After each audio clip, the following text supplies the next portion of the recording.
The WWE cuts. I know you, Neil, you guys did a really great job of breaking this down on Friday. The number increased by at least one on Sunday as Carly Bright, who you've seen on NXT and ironically is on the new season of LFG that just premiered on Sunday. And she notified everybody online that she is no longer with the company either. And she joins the list. There's been like whispers that there might end up being more and NXT names that have just not been publicized yet, but we're not aware of any as of now. Over the weekend, I guess there are some follow-ups to several of these. Luca Crisafino, I mean, he's just calling it a career. He's done. He's moving on. He spent 4 years in that system, and so he is not going to be going back to start and attacking the independents.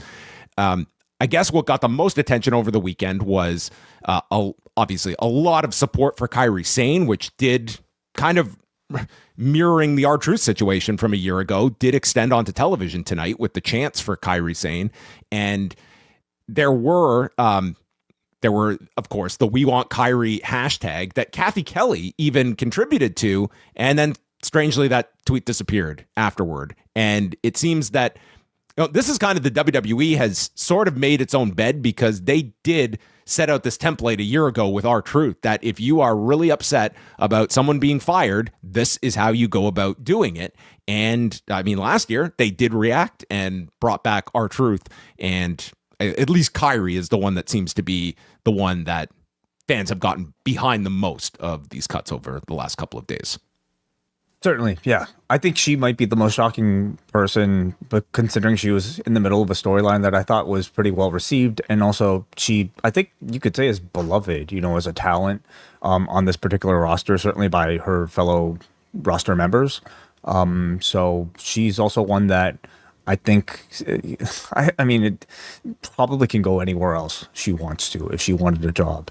But I also think this is one where WWE is probably a lot more likely to stand their ground for fear of, again, maybe wanting to empower the audience that much in order to feel like they would just bring anybody back that receives a hashtag, for instance. As we'll get to in our next story, don't pay attention to anything online, okay? It's just the vocal minority.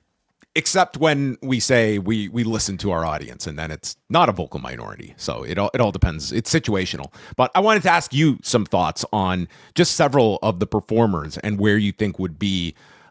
First of all, like we always go through this song and dance when there's all these cuts, and we have the same discussion point about AEW and, man, will these people fit in? Let's just default to the fact there is no bottom in terms of like a limit for AEW. I think they are going to take a flyer on several of these people. I guess the most interesting one to everybody is Aleister Black. That did not leave a great impression on many people during his AEW run. But if you're asking me today, yes, I am sure that there is negativity toward Aleister Black. I still lean toward Tony Khan looking at this guy and having an interest in him. I think anybody that sort of is of this level, I think you'd be crazy not to think Tony Khan is going to think hard about bringing someone like Aleister Black in. But what do you think?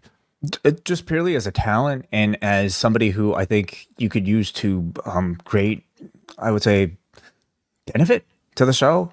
The answer is absolutely yes. I think he's an incredible talent, and I thought he showed glimpses of it in AEW that really was, for whatever reason, like never fully, developed into reaching his potential. And you can, of course, say that about his WWE run just now as well. So purely on that level, yes.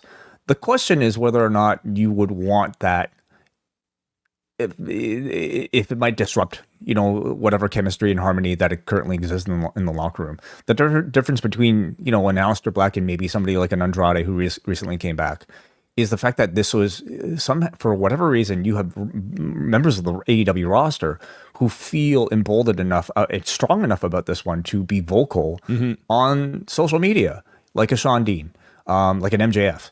He certainly, for whatever reason, did not make friends and did not have a very strong reputation upon his exit from the company. And do you want to risk that the harmony that currently exists in your locker room for a very talented wrestler? I feel like if you're Tony, like I wonder if there's just an element of like feeling like, hey, like this time around, I I I I think I can. I think I can make this work. I think he might be different. I can change him. There might be some of that, and it would probably take quite a bit of convincing, I feel, from Aleister Black to let not just Tony Khan, but the AEW roster know that he's going to be different this time around. He could. It wouldn't surprise me, but it's the toughest one, I think, of all these that you look at, because there's certainly plenty of value to an Aleister Black to return. That said, I mean, it's one where I don't know if you're running this company that you want to send that message that you will always have a place if you leave here, and I don't even care about, like, you leave here, there's not the guarantee that this is your fallback plan either, and what message it sends to your locker room as well, that there are going to be doors closed for certain people that leave. But I history would just dictate that there's going to be a lot of interest in this guy. He will land on his feet somewhere. I think he'd actually be a great fit at the moment in Japan. I just don't know if that's in his wheelhouse of wanting to go over to like New Japan at this point. And if AEW is interested, then like that's where you go, of course. It's a big drop down, and it's something also that was not brought up, but the fact that I was no longer recapping his promos on Fridays, does that make going back to Wednesdays more palatable for one Aleister Black? As you know what? Very clearly, maybe there was a lot more, behind this decision. Yeah. How about the Motor City Machine Guns? I think these guys are near locks for AEW.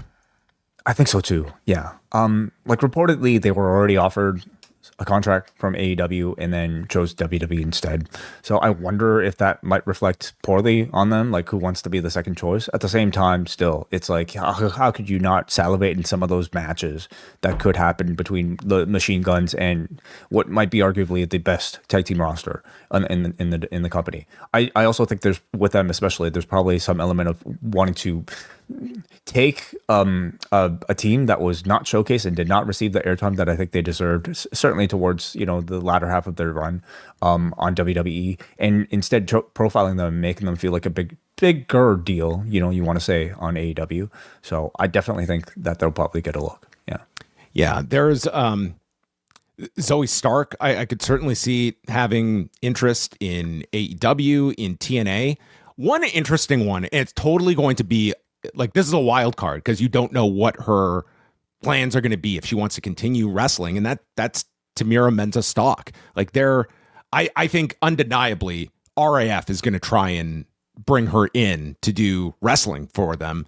But I think if she has an interest, I think at worst there's a short-term program you could do with her and Marina Shafir that could be something interesting. And just the fact that she's a gold medalist, this is all going to be like, we may never see her in wrestling ever again. And that one, it wouldn't even surprise me. It's really going to come down to how she took to this, the brief time she got on television. Like, she had that Heat Wave match with Tavion Heights last year. And like, that crowd, I mean, they just completely turned on these two. And so it'll be interesting, more or less, if she's even interested in continuing pro wrestling. If she is, like, we know she's an excellent athlete, but it's something that you'd really have to invest in this person and their development to get something out of.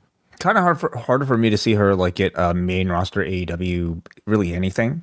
But like, perhaps like to show that she's willing to start from the bottom, maybe an appearance in ROH, like, I think she's going to have to be one that might have to develop in the background before really earning the respect of the audience, especially like an AEW audience that I think is a lot more critical, about somebody's in-ring abilities, even if they may be starting off relatively new. Yeah. And I mean, on the developmental side, I mean, it's like, there are going to be people here that I think we will probably never hear from again. Like, there is going to be. And that's fine. Like, hopefully they're young enough that they can chase another dream. This shouldn't be the only thing somebody might want to do.